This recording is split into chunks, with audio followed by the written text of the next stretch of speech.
my friend. She's an investor, full disclosure, and who is one of my favorite speakers in the industry, as I'm sure is the same for you. Meltem, talking about the anxiety of influence and the ideological contradictions of crypto governance. Meltem, welcome. Thank you. Let's go. Hi. Hopefully you guys can hear me all right. I have been banished to my yard. So here I am, coming to you live from Brooklyn. I have some slides I'm going to share. I think we have about 20 minutes. And it's funny, I was talking to Ryan a few weeks ago about Mainnet and what he was trying to do. And he told me, okay, day 3 is all about governance. Talk about governance. And as some of you know, I've been looking at proof of stake protocols and the evolution of governance mechanisms in this industry. When I started in 2015, I was really involved in what was happening in the Bitcoin community. And obviously, you know, Bitcoin had its own sort of interesting evolution in terms of how governance works within this Bitcoin ecosystem and the different forces and dynamics that are at play. And as I really look at the state of our country and our world today here in the United States, and especially here in New York where I sit, you know, I was planning to go to my office this week. I was there on Monday. I'm not there today because all of the windows and all of the shop fronts are completely destroyed. And so I think we're living in an interesting time. We built these governance systems, but if anything has become abundantly clear in the last 10 years that I've been in the workforce. I finished university at the beginning, of the last financial crisis in 2008, and I'm, you know, half a decade or more into my crypto career now as a professional. And if anything, the state of governance in our world and in this country in particular has only gotten more precarious. And so what I really wanted to do is talk about this concept called the anxiety of influence. And the phrase, the anxiety of influence, comes from a book by the same title, from a poet and writer named Harold Bloom. And he wrote this really interesting book in the 1970s that's widely cited. And the concept of the book is really interesting. And it goes back to actually one of my favorite phrases from the Bible, which I did read. I'm not religious, but I think there's a lot of great phrases that can be attributed to the Bible. And it's a phrase from Ecclesiastes, and it says, there is nothing new under the sun. That's basically the phrase. And the question is, as we design these new systems in our world, as we attempt to implement governance and different organizational structures in the cryptocurrency sphere, how do we avoid becoming what has come before us? Because the only model we have is everything that's come before. So that's what we're going to talk about. Can we escape the anxiety of influence and do something truly novel? Are we doomed to repeat the mistakes of the past? How do we avoid those pitfalls? And what might the future look like? These are my pontifications. They're not endorsed by CoinShares. This is not financial advice. And I'm going to wear some sunglasses and we're going to go into this presentation. All right, Alexa, you got me? All right, I think she does. How do I go to full screen? All right, here we go. I can't see myself, so if I look crazy, I apologize. All right, disclaimer, disclosure, not financial advice. Read at your own discretion. All right, so here's another great quote. I thought it was funny that Karl Marx said this, but I think one of the interesting things we've been living through over the last few years in Bitcoin is this idea that the institutions are coming. And we're all excited that Paul Tudor Jones, you know, is buying Bitcoin. We're excited about Goldman talking about Bitcoin, JP Morgan banking Bitcoin companies. And it's really funny to me because Bitcoin was built to dismantle the system. And we're trying to become the system. And so I think this is really poignant and something to keep in mind. We are what we pretend to be, so we must be careful about what we pretend to be. And so if we look at the way Bitcoin started, right, everybody has seen this newspaper cover. I think there's one individual who actually has a monopoly on physical copies of these. You know who you are, and I'm looking forward to buying one at a crazy markup, way to corner scarcity. But this was what was hashed into the first block on the Bitcoin blockchain. And the start of Bitcoin and the start of Bitcoin network was really a reaction to the times we were living in. there's massive financial crisis. The government was bailing out banks and not helping the little people, us, the people who were being governed. And if you look at what was written in the first lines of the Bitcoin white paper, it's really interesting when you revisit this, because it talks about commerce on the internet and just financial transactions generally relying on these financial institutions that serve as trusted third parties. And while the system works kind of well, there are a lot of inherent weaknesses that come from this model of trusting large institutions. And I think what's interesting here is not just about banks, it's also about governments. It's also about the institutions in our world that are supposed to preserve order. And if we look at the evolution of Bitcoin, right, like Bitcoin has gone through its own very disordered and very interesting evolution, where it first emerged and it was a small community. Then it got really frenzied and really crazy in 2016 and 2017. We went through this wild boom. Then there was sort of a recorrection. And now we're trying to figure out, what does Bitcoin actually look like, the future of Bitcoin? How does Bitcoin become part of the financial system, part of our everyday lives? And as we start to answer these questions, I think we are faced with tremendous ideological contradictions. I deal with ideological contradictions on a day-to-day basis. And I think it's very difficult to chart a path forward that doesn't have these really interesting, really fascinating contradictions, where the very system we're trying to dismantle is the very system that we're courting right now with everything we're building. And really what I think has been so interesting about Bitcoin in my experiences over the last 6 years in it, this piece of art by Crypto Graffiti, who's great, highly recommend you check him out. This piece of art, it's a dollar bill, right? But it's interpreting what the United Nodes of Bitcoin might look like. And most notably here, what you see is no Federal Reserve, no leader.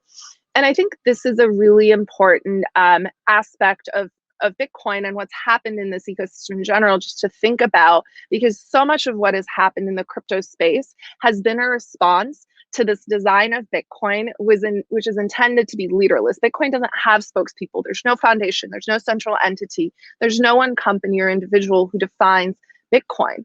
And that is precisely the way it's supposed to be. And I think this is such an important design element that we don't appreciate enough. But as we look at some of the contrasts in governance between Bitcoin and other protocols, I think it starts to become very apparent why it's designed this way. But Bitcoin has its own unique ideological challenges when it comes to governance. I'm wearing my sunglasses. They're not rose colored. They're more like a brownish color. But I think when we look at the past, right, the past shapes the future. And this is, again, the core premise of the anxiety of influence, is because everything we know is defined by everything we've experienced and have read about and learned about. We view the past oftentimes through these rose-colored glasses. And we don't see some of the challenges and pitfalls of how the systems we have built in our world actually do not work or do not serve the purpose we intended them to serve. And there is no better example in our country right now than our government. There's no better example than our economy. There's no better example than the fact that we have printed trillions of dollars, and those dollars have gone primarily to corporations and other government insiders. And I think if we don't look at the past, we are doomed to repeat our mistakes. And if we don't break this anxiety of influence, if we don't break from building things in the way we know them to be feasible, then we are sort of doomed to repeat these mistakes. So let's kind of talk about that. So who are our role models in crypto? Not these fucking people. Like, let's be very, very clear. These people are not our role models, but we pander to them on a daily basis. And I think this is one of these ideological contradictions that blows my mind. Yes, it's great that people who are respected investors are recognizing Bitcoin as an asset class, as a store of value, as an important diversification tool for investor portfolios. But these are not the people we want to become. We do not want to become the bankers of the world. The whole point of Bitcoin is that we would never need to have role models like these again, who control money, who control the flow of money in the world, and who have received on aggregate more of our tax dollars and more bailouts from the government than any other entity in history. That is not my role model. And I think this joining of Wall Street and Bitcoin has had a tremendous impact on the way the ecosystem has developed, because the only thing we know how to do is bank. And so what's really interesting, just looking at the way we're approaching Bitcoin today, where power sits in our world is where the coins aggregate. What we see right now in the banking space, 4 banks in the United States of America hold 54% of consumer deposits. And they're the big 4, and it's the result of 37 years of bank consolidation, where hundreds of regional and smaller banks have consolidated into these 4 behemoths, and you know who they are. And I feel like in Bitcoin, we're kind of going in the same direction, because people want a place to store their Bitcoin. They find these trusted third parties to serve as intermediaries. And once your Bitcoin are custodied by someone and they're in a vault, what you have is that still Bitcoin. Can Bitcoin be a systemic hedge? Can Bitcoin live up to its aspirations of having no leaders, of being this leaderless sort of movement, if we're relying on these large institutions who, by the way, are not just custodying your coins, but they're lending your coins, they're hypothecating your coins, and they're providing all of these other services? Yes, they're valuable. And yes, that model of banking is what we've known for the last 500 years, since the advent of modern banking in Italy, so many years ago. But is that the future we really want? And what becomes interesting here, again, as we look at what happened in 2008, a very familiar picture starts to emerge. And everyone's probably tired of hearing me talk about this, but I think it's really important. If we look at what happened in the financial crisis, because we had these institutions that were so big, we had to create this new designation of SIFI, or systemically important financial institution. And these institutions cannot be allowed to fail. But does that really allow for competition? And does that really create a healthy environment? And I would say no. And these bailouts are not just unique to the world of banking. Everyone remembers what happened during the DAO, when we bailed out a group of individuals who also had a lot of assets in this protocol, who also had a lot of power. And I'm not here to debate the politics of the DAO hack and what happened afterwards, but I think it's an interesting example of what happens when we start with these great intentions, but the reality of what gets built doesn't necessarily live up to these intentions. And so we've taken this approach of building more resilient tools. There are now a lot of great companies that are more on the cypherpunk end of the spear, that cater to people who have a high risk tolerance, who can deal with some of these complexities. And we have tools for people who have a low risk tolerance. And the goal is that people like my dad, who come in, who have a low risk tolerance, desire convenience, they might come in through these centralized custodial interfaces. But our goal is that eventually they start to move towards this left side of this page, where they can do a bit more self-custody, or at least self-custody portion of their assets, and contribute to the overall resilience of the Bitcoin ecosystem. And so we're going through this interesting transition phase. I love this little cartoon, Bitcoin and Friends. This is actually Bitcoin having a block reward. So he's like puking up more little Bitcoins, very cute. But Bitcoin's going through this transition phase. And what we've done over the last 6 years that I've been in Bitcoin is we've gone from Bitcoin basically to the opposite end of the spectrum, which is Fedcoin. Like, we're promoting Fedcoin now. And these two things are ideologically the antithesis of one another. So it's fascinating to me that in a 6-year time span, we have gone from the original idea we started with to something that is in complete ideological contradiction, which is fascinating. And along the way, we've had a lot of different stops. So obviously, ICOs and new protocols that have gotten built have been a big contributor to this. Tokenized securities, not really sure how that's going to work. That's more of a Wall Street thing. Stable coins, and now eventually Fedcoin, right? This is what we're doing. And so what I think is really interesting is we think about governance, and all of the talks you'll hear today, I think, are going to be really interesting. A lot of people running really cool experiments, but they're just that, experiments. The emergence of all of these governance-oriented protocols has been a response to the perceived tyranny of Bitcoin. But as these new protocols are implemented and their governance mechanisms are activated, we see them in turn plagued by their own unique forms of dysfunction. And this goes back to, again, this anxiety of influence, like the way that power has been exerted. There's hard power and soft power, and people are going to use them in different ways. And so governance really right now is an experiment. There's on-chain governance layers, there's off-chain governance layers, and there are all of these different sort of interactions that happen where you either have informal or formal mechanisms. They could be encoded into the protocol or not. I like governance by conference call as a nice analogy for some of the ways that we're trying to implement some of these new tools. And it's not a criticism. These things are hard, but they're worth doing. But what's interesting to observe is who has the right to govern and who has the will to govern. And this is right now in our world, like we see an absolute vacuum of people who have the will to govern. We have a bunch of people who have the right to govern, but they don't really seem like they have the will to govern. You saw that yesterday when you have a sitting congressman sitting there saying, I wouldn't even be here participating in conversations around governance if I didn't have a primary. Like that's how our institutions work today. So emergent crypto governance, I think, is just interesting to think about. We have exchanges, we have investors, we have foundations, we have project teams. All of these people have different incentives. All these people have different goals. Every network is different. Every governance mechanism is different. Not all protocols are built the same. No fund has the capacity to do everything themselves. So now you're inserting service providers into the middle. And so very quickly starts to get very complicated. And I think one of the challenges is if you own 7 different cryptocurrencies and you're participating in 7 different protocols, how do you even stay on top of all of this governance that's going on? Like we have one government in the United States and we can't even really do a good job there.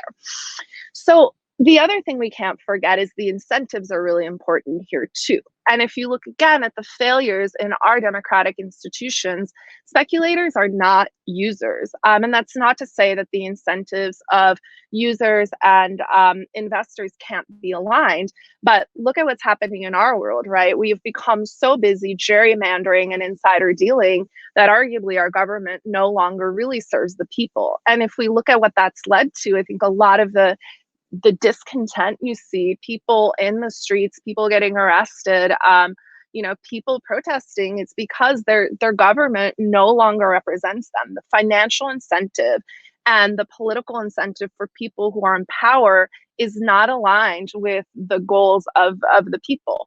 And that's a generalization. But what I want to end with here, because I'm running into time and I don't want to cut into anyone else's talks, there's this really interesting concept that comes from a Greek historian called Polybius.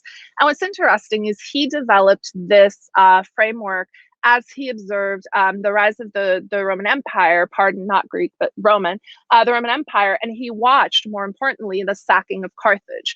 And what Polybius wrote was really the foundation for much of modern political theory that came after. Notably, the framers of the Constitution, particularly John Adams, were big fans of Polybius and readers of his writing. But he wrote this great sort of theory where governance systems go through these evolutions, and we're stuck in kind of this infinite cycle. And this, again, is, I think, the anxiety of influence is an interesting concept to go back to. But we start with a monarchy. And arguably here, you could say Satoshi was the monarch of Bitcoin in the early days. But you have a leader who emerges and unites people through their wisdom, through their leadership, through their charisma.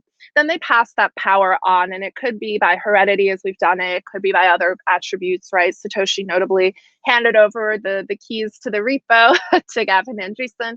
So you have a monarchy, then that monarchy could become a tyranny, right?